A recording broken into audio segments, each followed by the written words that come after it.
Reddit. When has something you've always done just in case paid off? I don't believe other drivers turn signals until the driver slows to make their turn. 3 or 4 times in 40 years this has saved me from pulling out in front of someone who would have T-boned me. Yup, I've seen too many drivers either change their minds last minute or put their signals on way too soon and go past 3 streets to get to their turn. Or they're driving with it on and don't even know it. My wife started planning a very expensive, very exotic trip a year in advance. We planned every other weekend, made payments, set up things for my business, and got almost all of it paid off ahead of time. The day before we were supposed to leave, she went to the hospital for an emergency appendectomy. Trip cancelled hours before we were supposed to be on the airplane. Tears were shed. She went through all the stages of mourning. A few months prior she asked me if we should get trip insurance. I was pretty meh, but she's the cautious type. In the end we got virtually all our money back, save the cost of the insurance, and we will be taking our trip in 2 months as though nothing had happened. TLDR. Wife got appendicitis the day before, hugely expensive trip, but had trip insurance to cover it. Was planning a trip with GF to Cancun for a week. Kept checking weather hurricane reports 4 weeks leading up and had to cancel 2 days before we left because of what ended up being Hurricane Harvey. Thank goodness she insisted on the trip insurance. Took pictures of a job I did. The client was in butthole, and I was pretty sure he would try to frick me over. Later in the day, I got a call from my office asking about the job. Sure enough, the client called my boss and claimed that I did not do the job, and had photo evidence. He was refusing to pay the bill. I responded that the client can go frick himself, then emailed my boss several of the before and after pictures I had discreetly taken. One in particular that had the client in shot checking on me. "Great job there," was my boss's response. "Ugh, I've had this happen before too. They tried to claim installed the lawn wrong. I have progress pictures and completion pictures as well. I now use their completion photos on my postcards."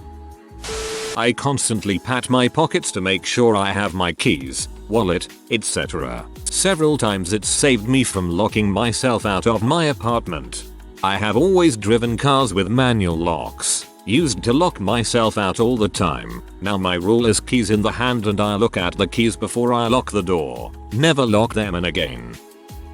My wife always overpacks for long road trips. One time we were stuck in city traffic somewhere and everyone was hungry. Surprise PB&Js for all. Several years ago my 2008 Ford Ranger died and wouldn't start again. After I got it towed to the dealership, they confirmed that my engine was completely shot. "Don't I have warranty?" I asked, desperately. "Let's see. Oh, it looks like your warranty expired 8 days ago," the lady at the desk told me. "Oh for foo. Wait. It looks like you did pay for the extended powertrain warranty when you bought it. I guess it is totally covered. Oh thank Christ. Well, I just learned they still made the Ranger in 08. Guess it's coming back in 2019 too." Having a tow strap in my car. $40 investment has probably saved me 10x that in towing fees. When I slide off the road in the winter, I hook my car up and then stand on the side of the road with the other end in my hand. Turns out people with big trucks really like to show off how powerful their trucks are. I've done it with my Jeep, too. Lots of people end up in ditches in Florida when it rains. I always pull push on a door after locking it. Lucky me. A few weeks ago, I did this and the door swung wide open. Door frame gave away where the bolt goes, so I went back inside, locked the deadbolt, went out the other door, and then made a request to have it fixed. Had I not been testing, my door would have been left unlocked, and thanks to our uneven ground, the door swings open by itself, so it would have made its way open and stayed open while I was out for 12 hours. Professional firefighter here. We have a department policy of checking the compartment doors on the trucks after closing them. Just a little tug. Nobody wants to be making a turn and have an axe fly out into the street and hit somebody. Looking up times, calling locations to double check closing times. I've saved so many hours of sitting in traffic because of this, and 95% of the time it's as simple as searching Google. Google Maps now has a feature that will tell you if the place you are going will be closed when you get there. Very helpful. Always have a pocket knife handy, if not on your person at least in your car. Be the gift opening hero of Christmas and birthdays. This post ended much nicer than I expected it to.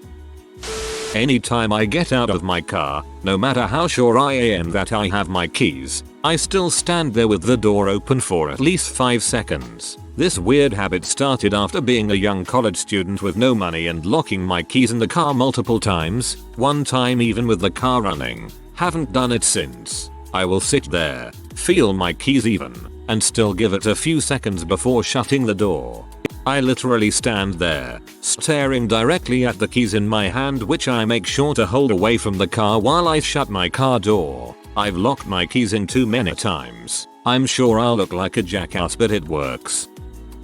When you travel, bring one roll of toilet paper in the suitcase, just in case. Last holiday was at an apartment rented through Airbnb and we did not have a car. We were dropped off by a taxi late afternoon and there was no grocery stores anywhere nearby.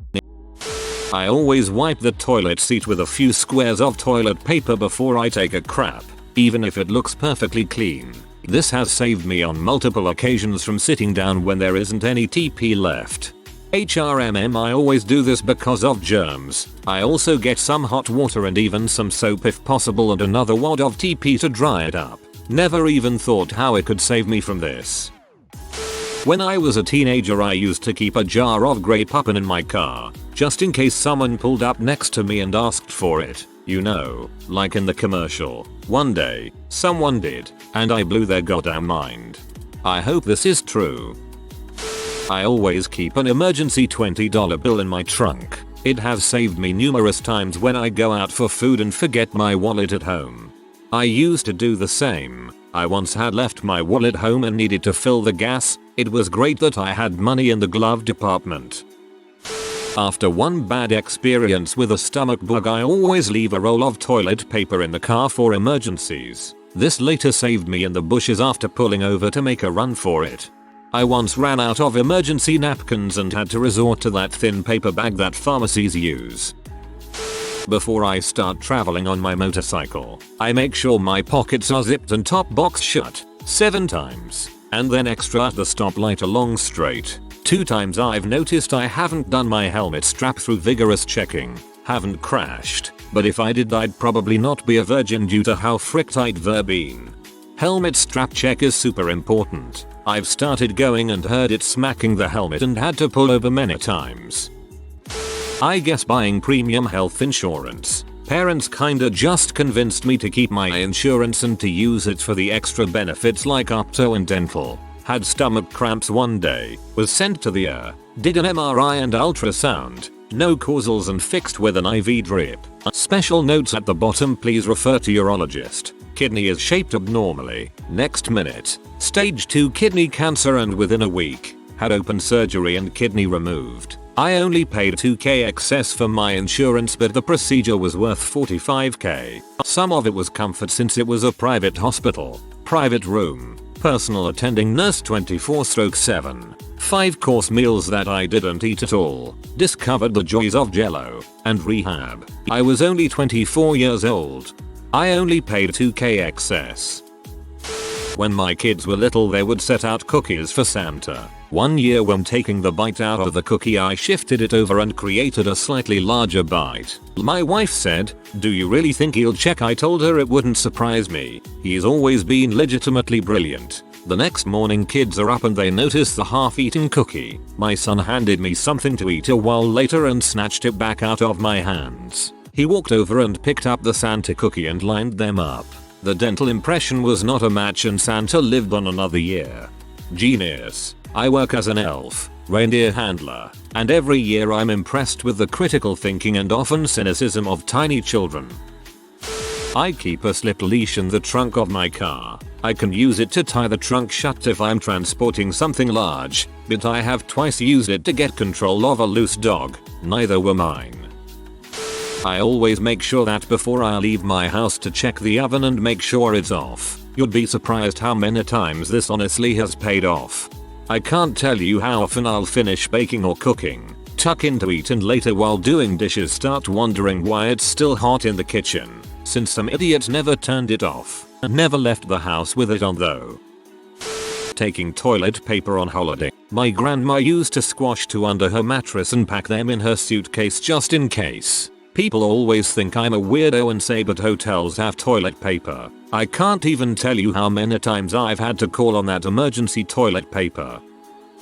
I always bring a bottle of water. I have panic disorder and like to have water on me to make me feel better in case I have a dry mouth, coughing fit or some other symptom of a panic attack. And at the time was really afraid of getting stuck in a bad elevator in my building. I got stuck for 1 hour that day with my 2-month-old son. I brought my water just in case thankfully, and my phone. Firefighters had to rescue me, as the elevator company took too long to arrive. I carry mints around for my panic disorder to help bring me down. For my very first auto loan I opted for the gap insurance much to the disapproval of my family who swore it was a waste of $700. After 1.5 years I was in an accident and the insurance only covered $10K of my remaining $12K balance. That $700 saved me over $1K, and I didn't have to do anything at all after the accident, either. It was all automatic. You can probably get it for cheaper than that too. Maybe a few bucks a month through your auto insurance. I always leave early to get to work, because you never know about traffic. Almost all of the time it just means that I get to work early. However, a few times traffic or road construction, etc., has slowed me down. But in all the years I've ever worked there I've never been late. Cutting it close, yes, but never have I been late. Same. But the couple times I actually have been late I get a free pass because I am otherwise always so prompt. With 2 cats in the home, I never leave my earbuds laying out. Put them in a drawer just in case they decide to chew through their 6th pair. Lucky, mine just throws them in the toilet. Always crane my head around and check my blind spots before changing lanes. I've been surprised to see a car hiding there many a time. I work in a corner shop and check every £20 symbol 50 note under a UV light before accepting it. One time I did this on an already suspicious looking note and instead of some small green marks the whole note lit up blue. Turns out it was printed on regular printer paper. I always kick my shoes before I put them on, to scare out any critters that might be inside. Pretty unusual habit for my area. One morning I kicked my work shoe and a $half sized monster that looks like it could have been the spider that ate Frodo came running out of my shoe. I cringe thinking about what that unexpected, pokey, squishy, wiggly crunch would have felt like beneath my socked foot. I always lock my bike when going places with friends. We bike to places to eat. They used to laugh at me until one of theirs got stolen.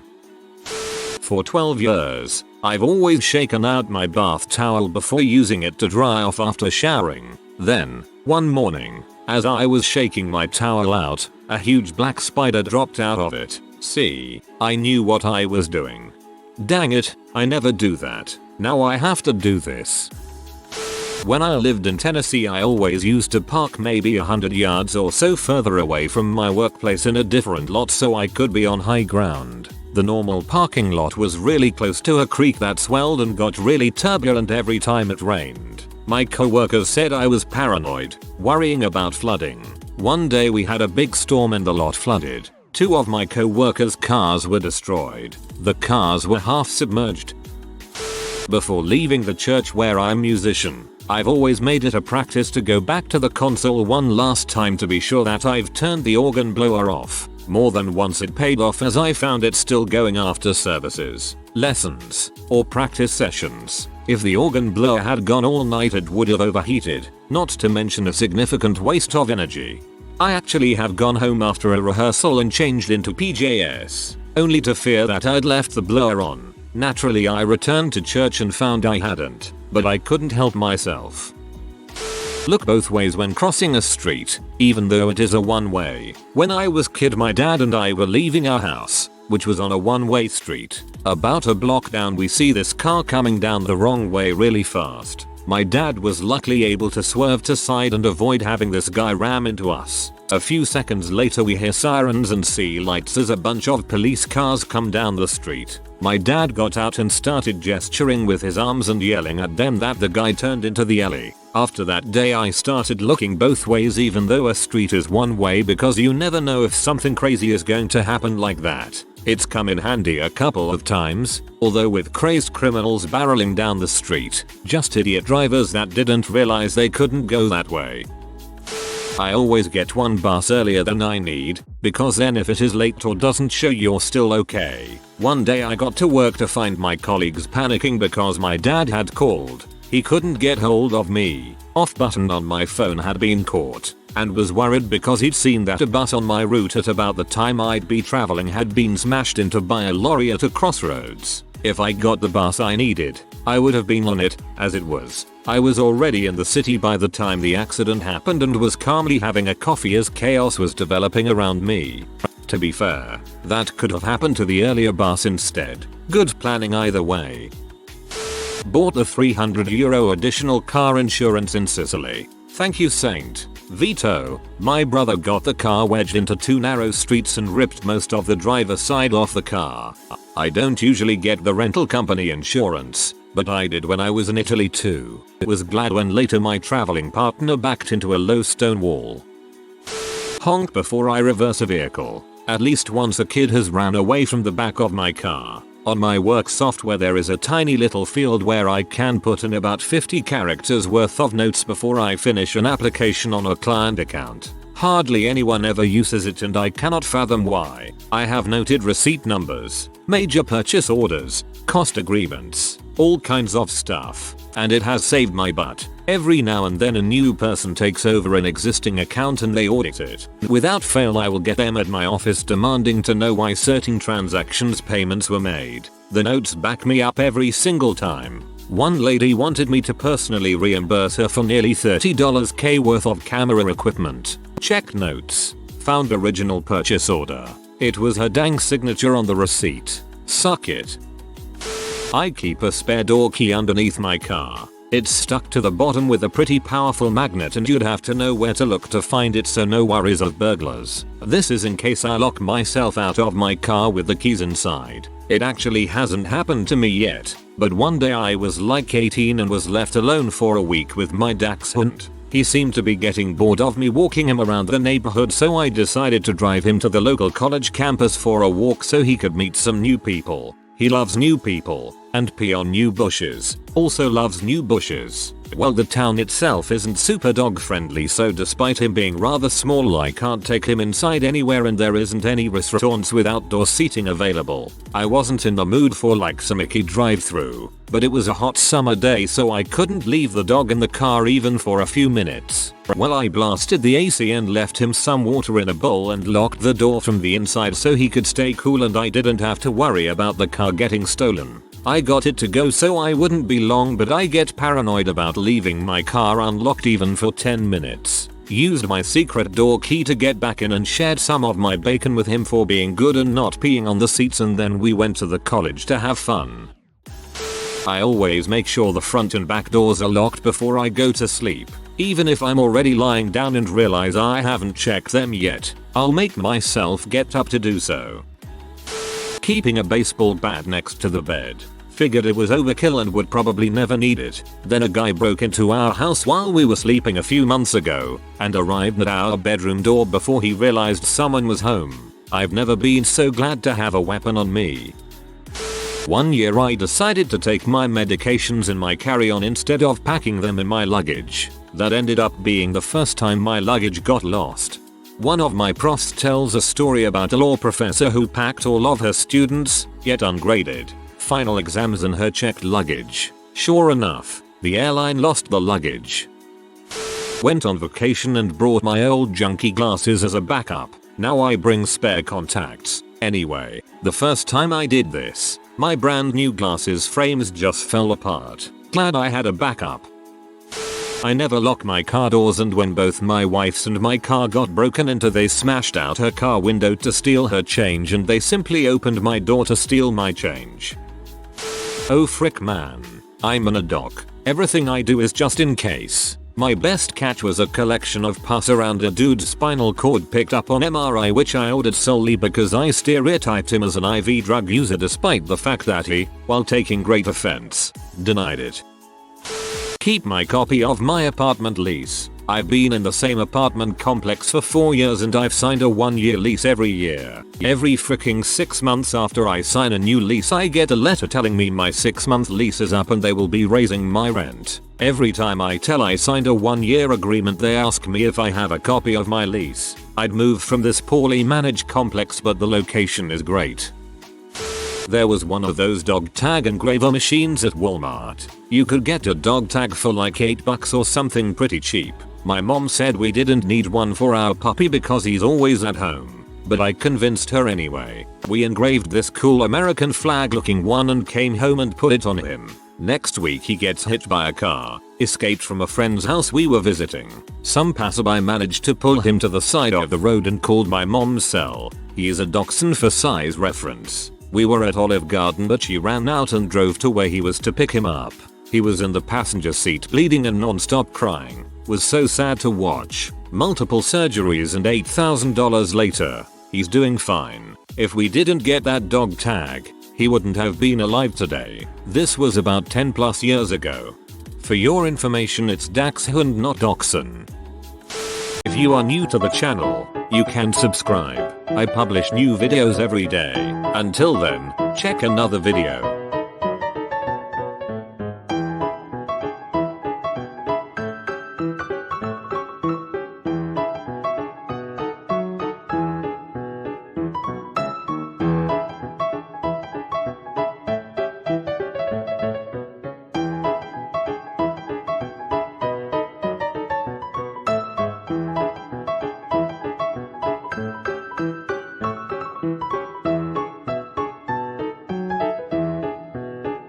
Bye for now.